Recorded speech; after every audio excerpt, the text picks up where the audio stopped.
Halo teman-teman, kenalin, nama aku Tiara Anissa Agata, mahasiswi Universitas Singapura Bangsa Karawang, Prodi Ilmu Komunikasi 2019. Di sini, aku mau ngasih tahu ke kalian materi tentang paradigma positivisme dalam kajian komunikasi organisasi. Apa sih itu? Yuk langsung kita simak aja materi berikut ini. Paradigma positivisme dalam kajian komunikasi organisasi. Apa itu paradigma?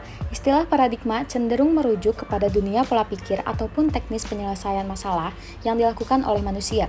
Istilah paradigma diartikan sebagai sebuah pandangan ataupun cara pandang yang digunakan untuk menilai dunia dan alam sekitarnya, yang merupakan gambaran ataupun perspektif umum berupa cara-cara untuk menjabarkan berbagai macam permasalahan dunia nyata yang sangat kompleks. Apa itu paradigma positivisme? Paradigma positivisme merupakan aliran filsafat yang dinisbahkan oleh Auguste Comte, seorang filosof yang lahir di Montpellier, Prancis pada tahun 1798. Positivisme sendiri artinya adalah aliran filsafat ilmu yang atas keyakinan atau asumsi dasar seseorang dan mencari kebenarannya bersifat satu arah. Pandangan paradigma positivisme didasarkan pada hukum dan prosedur yang baku. Ilmu dianggap bersifat deduktif, berjalan dari hal yang umum, dan bersifat abstrak menuju yang konkret dan bersifat spesifik. Ilmu dianggap nomotetik, yaitu didasarkan pada hukum yang kausal, yang universal, dan melibatkan sejumlah variabel. Terdapat prinsip-prinsip dasar positivisme sebagai berikut. Yang pertama, menolak perbedaan ilmu-ilmu alam dan ilmu sosial. Baginya, semua ilmu itu sama. Yang kedua, positivisme menolak pemikiran teologis dan metafisika.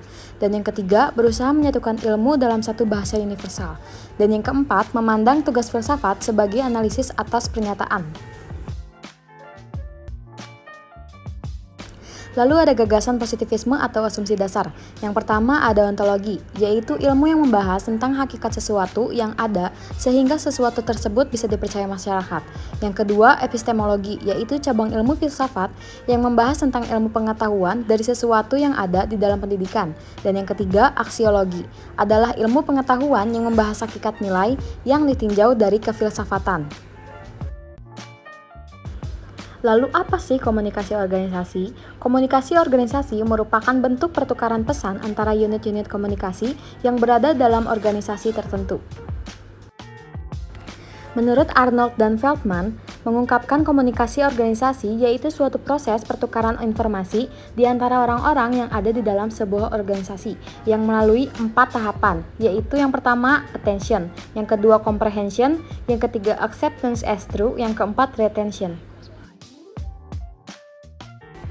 Lalu, apa sih hubungannya paradigma positivisme dengan komunikasi organisasi? Paradigma positivisme menarik metode ilmu alam ke ilmu sosial. Paradigma positivisme mendefinisikan komunikasi sebagai suatu proses linier atau proses sebab-akibat yang mencerminkan pengirim pesan komunikator untuk mengubah pengetahuan penerima pesan yang pasif. Batasan komunikasi pada paradigma ini berlangsung satu arah, yang mengisyaratkan penyampaian pesan searah dari seseorang kepada seseorang lainnya, baik secara langsung maupun tidak langsung. Pada komunikasi, paradigma ini hanya memfokuskan pada saluran sebagai cara mendapatkan komunikasi yang efektif.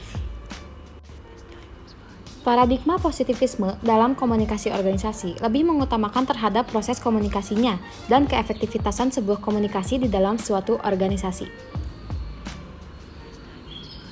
Cukup sekian dan terima kasih.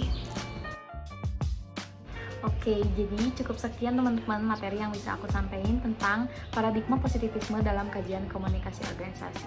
Terima kasih.